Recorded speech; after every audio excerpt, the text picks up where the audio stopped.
G'day everyone, welcome back. Let's go get the last of this grass seed in, eh? So, I've got my most hated cultivation tool out. The old land leveler. Now, we're on a flat paddock, so I'm quite happy to use it, to be fair, but I really do hate them because they move soil around a lot. Which is why, paddock up there, I avoid them like the plague. They come out quite nice, that. It'll be a little bit jiggly and a little bit wavy, I guess, but nothing too bad. But this paddock is, like I say, pretty much dead flat, so I'm not too worried about it. You're getting a bit sick of it, Ted? Yes. Yeah? Yeah, so does a good job, like I say. Chain arrows behind make a world of difference. Does help to make it finer, but we don't want to do that on the hills either. But yeah, like I said, flat paddock, might want to make some hay off it one day or baleage or something, so might as well have it nice and flat, eh? Tell you what guys, this is winning at life. How good? So, that one's done. The one right up the top, you can't quite see it from here's done. And this one's about to get done tonight. A wee bit rough in this corner. This is where that maize was. Grassy, pretty young, but the rest of the paddock's pretty good. Rollers all holding together, barely. A few seed hoses down there come loose and shifting around, but they're not far off, so we'll be right. But just got to sort this mess out. So, on the cattle versus sheep front in this paddock, it's blatantly obvious that I had cattle on crop. So this is where the sheep are, or sheep have been. Excuse the squeaky seat and the rumbling behind me there. That roller axle did bend a little bit, but look, pretty nice. Really clean windows there, aren't they? Worked down reasonably fine, not too bad. And then we will cross this line up here that you can actually see, and we get to where the cattle were. Look at that, bloody horrible. I mean, it's acceptable, but there's no fines in there. It's just all cloddy. It's just taking a lot of breaking down. It won't level out. I've had 2 extra passes in here, an extra pass of the Max Till and an extra pass of the Dutch Harrows, and it just will not work down. It's as small as it wants to get. And that is, in my view anyway, quite simply just that the soil structure when you're grazing cattle on crop just gets completely broken down. It's not actually a bad thing. If we're going into certain other crops afterwards, you kind of want that.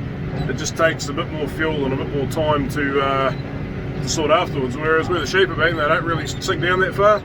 The soil manages to hold onto its structure, and it doesn't go to a dust, it just goes to really nice fine little clots, which is what we're told we want.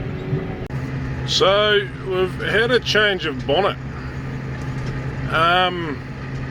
I was really struggling with the old candles that the TM's got for lights and could not see a bloody thing, and I've jumped in this girl and wow, I always knew these lights were better.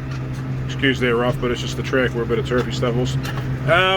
Yeah, I always knew these lights were better, but I never quite appreciated how much better until tonight, because I could not see that roller line to save myself. Literally wasn't saving myself. There'll be a wee few misses out there, I'd suggest, but that's alright, we can live with a wee few. Man, it's hard to steer with one hand here. Yeah, that is quite impressive though, isn't it? That's just the HIDs up front, and that is just the LEDs at the back. So, still a little bit outrageous having like a 12 ton 270 horsepower tractor on a 2.4 metre roller drill, but is what it is. Oh well, that is grass 2021 done. Woo! Hog gets back out the back after crutching. 600 odd done in 4 hours, not bad if I do say so myself. Yeah, it's supposed to be going that way. Oh!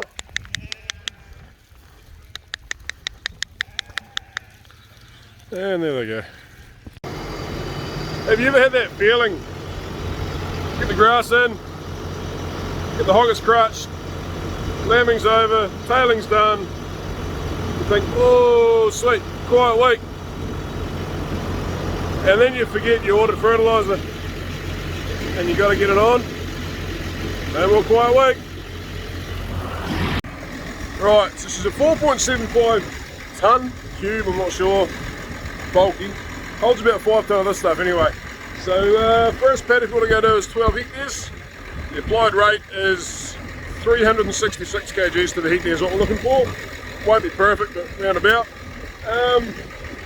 Yeah, we should have just a little bit left at the end of the first paddock. We come back here and have a look at this table. So we're using this product, Super, somewhere there. Now I've oiled this thing somewhere about there. So 1, 2, 3, 4, 5, 6, 7, 8.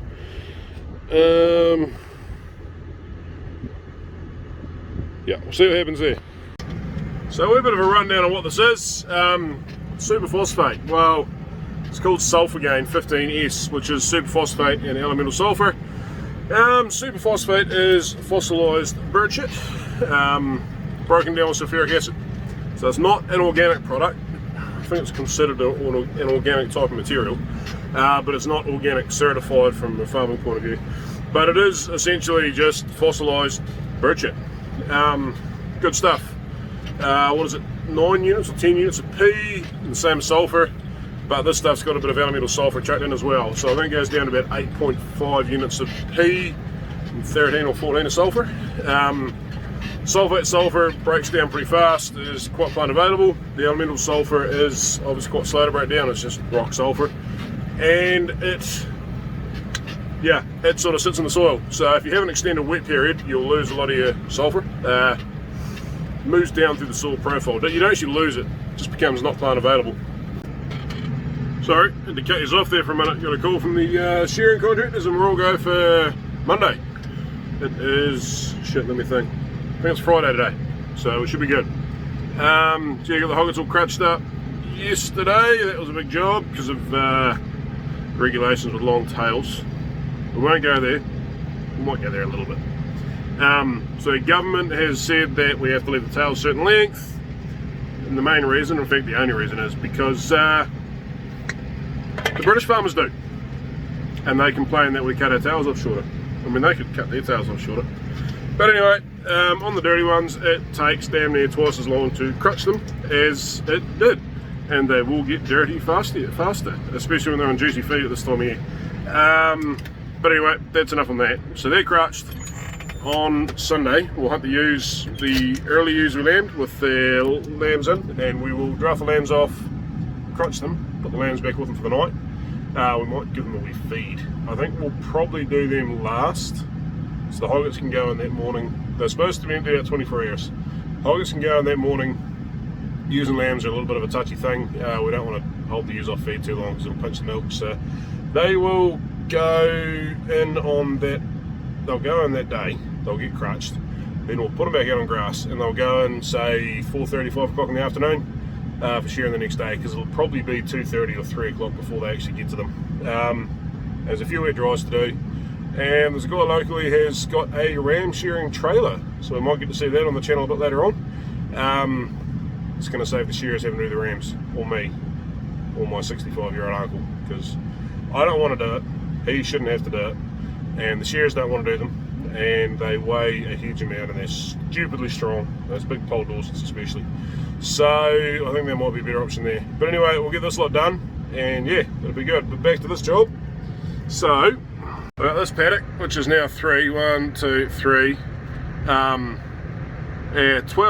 12 and a half hectares, so it should take a fair bit of this. The wind is currently blowing that way. That's all our farm, so any dust that blows away we're going to keep. Don't like giving fertiliser to the neighbours. Nothing against the neighbours, we just don't want to give them fertiliser. Yeah, so it should be good. Paddock done. Took all of about 5 minutes. That's pretty good. 4 hectares, 4.5 hectares in that one. So I just thought I'd, well, going down a hill here, I've got to watch what I'm doing, but I just thought I'd fill you in a little bit on why we're doing this. So this is a soil fertiliser, not a plant fertiliser. We are feeding or replacing the nutrients that we take out as we kill lambs, as we send stock off the property, I should say. It's not the killing, it's the removing from the property. So we're feeding the soil, we're not feeding the plant. I want to kind of highlight that because around a lot of the world these days it seems to be that people feed the plant. We're feeding the soil to feed the plant, but it's actually trying to get a fertile soil as opposed to just putting fertilizer on a plant. So it's, like I said, phosphorus and sulfur, two of the key ingredients. Sheep farms aren't too bad in losing K, although there is a little bit of loss, and right, we're in the second paddock now, we'll get into it. There is a little bit of loss, and we'd have to replace that with what we put on our baleage paddocks and crop paddocks. We don't put much in the crop paddocks, I do put a wee bit on just because it's a convenient time to do it. We're probably replacing the K enough, but yeah, the P and the S are the big ones. N, nitrogen, is an interesting one. So to a fair extent we can get enough nitrogen in our soils with clover. To a fair extent we can get enough, but sometimes, you know, you got a feed pinch coming, something goes wrong. Like a couple of years ago, well, not this last autumn, the previous one, COVID, we kill lambs late, and we do run a pretty fine line with that, but COVID really put us in a bad spot because we had a lot of lambs on late and we have to be able to get rid of those, and we couldn't. So we had a lot of lambs on into winter, just into winter, but we did, and that was scary. So we knew that was going to happen, so we put some N fertilizer on, and N fertilizer is the one that often cops a lot of flack. It is unfair for the most part. Overuse is bad, don't get me wrong, but most people in New Zealand are pretty strategic with their use. So we use it to get out of a hole, and we use a little bit at the start of spring every year, which you'll see in other videos, and that's just an animal welfare thing. The more feed we have around at that point in time, the better lamb survival is, purely because the more feed there is, the better they use milk. The better they use milk, the more chances there are the lamb's going to get up and go. So I just sort of touch on that a little bit because I know fertilizer can be a bit of a touchy subject with some people, but no fertilizer is a bad thing, trust me. No fertilizer means you're depleting your soils, and no one wants to get into that. There is no future in that. Oh, that's those 3 paddocks done, and yeah, check this out. That much left in the bin. Let me zoom out a wee bit there. That looks better. Yep, there wouldn't quite be a ton there. I'd say we're pretty much bang on.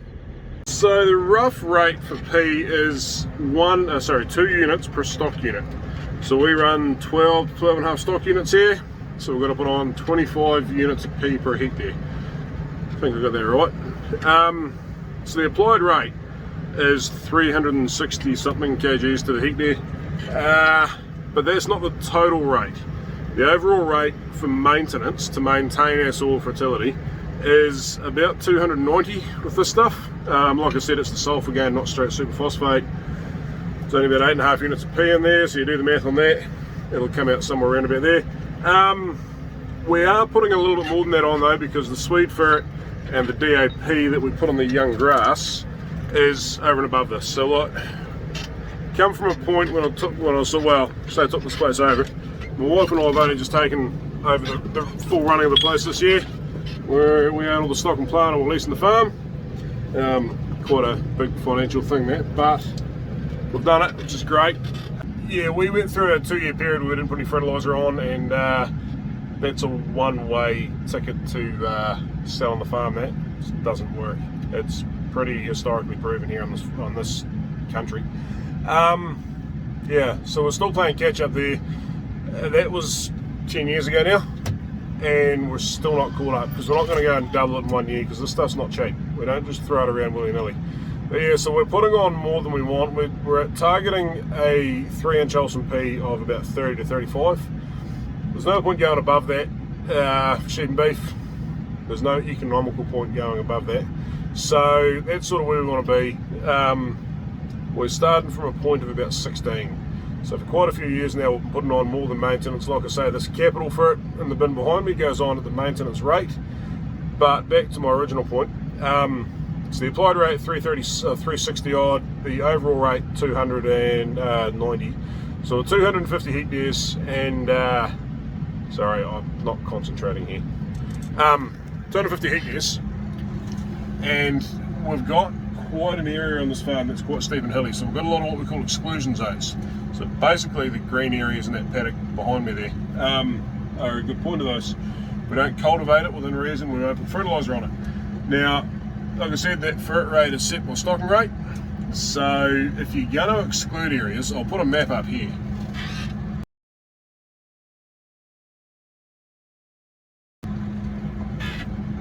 If you're going to exclude areas, all the pink areas in that are what we call no spread zones. No spread zones, and there's something else I call them too. It's not no drive zones, because I do often drive there. But yeah, that's where no fertiliser goes. Now there are areas around waterways, really steep faces where we think there's a bit of a risk of the fertiliser running off into the creek. Just trying to be a bit mindful of what we're doing and trying not to have that phosphorus or that fertiliser leaving the farm in a waterway, both for our back pocket and also for the sake of the waterway.